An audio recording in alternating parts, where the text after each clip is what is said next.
¿Es válido compensar una suma otorgada por mutuo disenso en un proceso de indemnización por daños y perjuicios? En esta oportunidad vamos a revisar la casación laboral 11.460-2017 Lima, emitida por la Segunda Sala de Derecho Constitucional y Social Transitorio de la Corte Suprema de Justicia de la República del Perú, la cual está referida a la posibilidad de compensar un monto otorgado al trabajador mediante un convenio de cese por mutuo disenso en el proceso de indemnización por daños y perjuicios cuando el trabajador es repuesto por un proceso de amparo.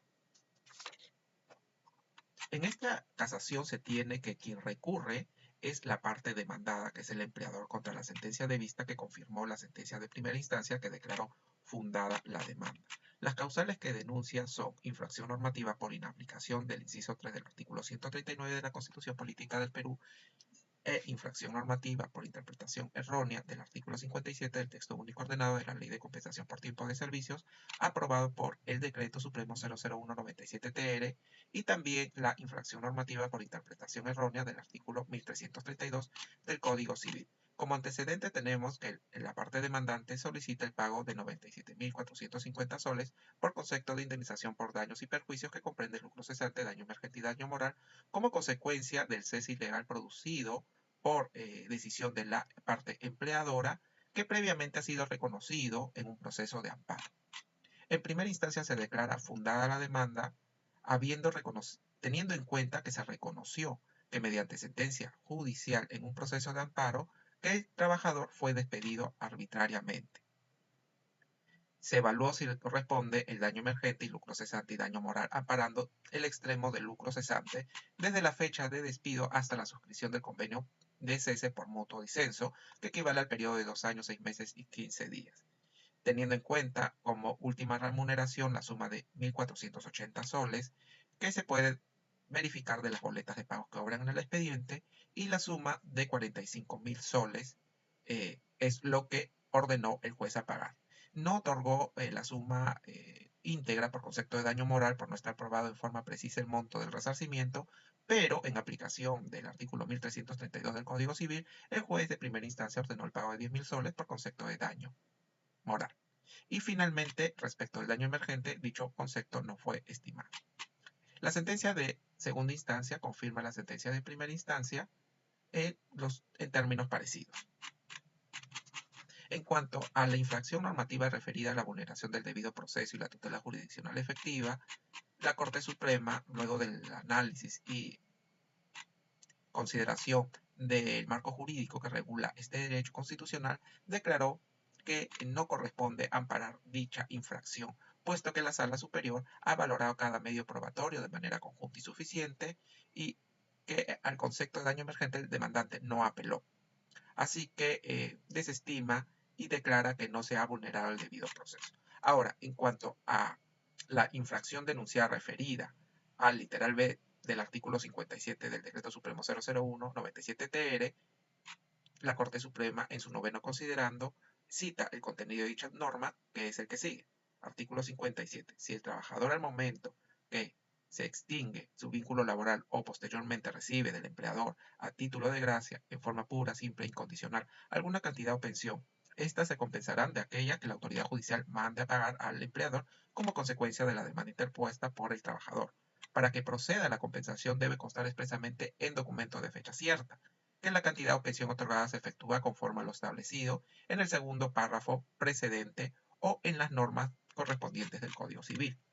Las sumas que el empleador entregue en forma voluntaria al trabajador como incentivo para renunciar al trabajo, cualquiera sea la forma de su otorgamiento, no son compensables de la liquidación de beneficios sociales o de la que mande pagar la autoridad judicial por el mismo concepto. En este sentido, entonces la Corte Suprema nota que la ratio de la norma citada se sustenta en los actos de liberalidad otorgados por el empleador para que produzcan sus efectos compensatorios, los cuales deben cumplir lo siguiente. 1. Deben ser otorgados al cese del trabajador o al momento posterior. 2. Se entrega una suma de dinero al trabajador al momento del cese o con posterioridad a este. 3. La entrega debe ser a título de liberalidad y en forma incondicionada. Y 4. El importe económico debe constar en documentos de fecha cierta. De lo anotado se desprende que aun cuando la norma no ha establecido si la suma entregada puede ser compensada con cualquier creencia de naturaleza laboral o si solo se compensa con acreencias por compensación por tiempo de servicios, ha sido uniforme la jurisprudencia de la Corte Suprema, la que ha establecido que la suma otorgada al amparo del artículo 57 del Decreto Supremo 001-97-TR, texto único ordenado del Decreto Legislativo 650, modificado por el artículo 1 de la Ley 27.326, constituye un acto de liberalidad. Así también se encuentra señalado en la Casación 2049-2019 de Lima. De lo expuesto, señala la Corte Suprema, se aprecia que las sumas entregadas por incentivo del cese, que se sustentan en actos de liberalidad otorgados por el empleador, solo pueden compensarse cuando se configure de forma concurrente los supuestos señalados en el párrafo precedente, entre otros sea el dinero entregado en forma pura, simple e incondicional, de los cuales se infiere que no se encuentra sujeto a alguna obligación por parte del trabajador. No existe una contraprestación. Caso contrario, no se aplicaría la compensación.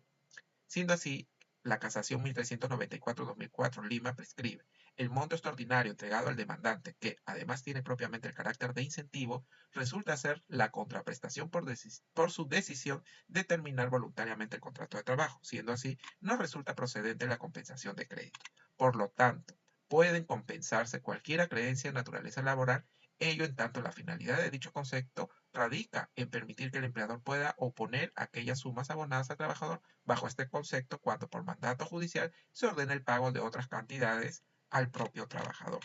En cuanto a la solución del caso concreto, la Corte Suprema cita lo resuelto por la segunda instancia, en cuyo fundamento señaló: determinados los montos ordenados a pagar, la demandada sostiene que el juez no ha considerado el monto pagado al demandante mediante el convenio de cese por mutuo disenso. Al respecto, se aprecia que dicho documento, que en efecto la demandada consignó a favor del actor la suma de 40.000 soles, con la indicación de que dicho importe se efectúa en aplicación del artículo 57 del tubo del Decreto Legislativo 650, y que por ende será compensable con cualquier obligación determinada posteriormente. Sin embargo, es preciso advertir que dicho documento fue suscrito con fecha 16 de octubre del 2013, esto es, de forma posterior a la reincorporación del actor, por lo que los efectos del mismo no tienen incidencia con el término de la relación laboral anterior, ¿no? La cual fue determinada en un proceso de amparo. Siendo así, no corresponde la compensación aludida. De lo anotado se desprende que el colegiado superior, señala la Corte Suprema, considera que la suma otorgada por la demandada, si bien ocurrió el día que fue reincorporado, esto es el 13 de octubre del 2013, esto no tendría incidencia en la nueva relación laboral, ya que se le reincorporó por el proceso de amparo, por lo que no procede la compensación peticionada. Entonces, la Corte Suprema precisa que de los actuados se verifica que el convenio de cese por mutuo disenso contiene el siguiente párrafo: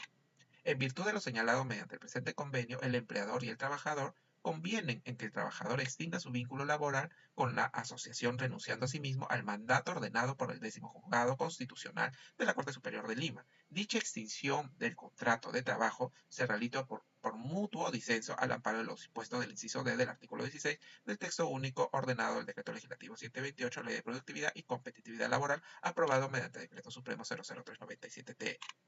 De lo antes expuesto, sostiene la Corte Suprema,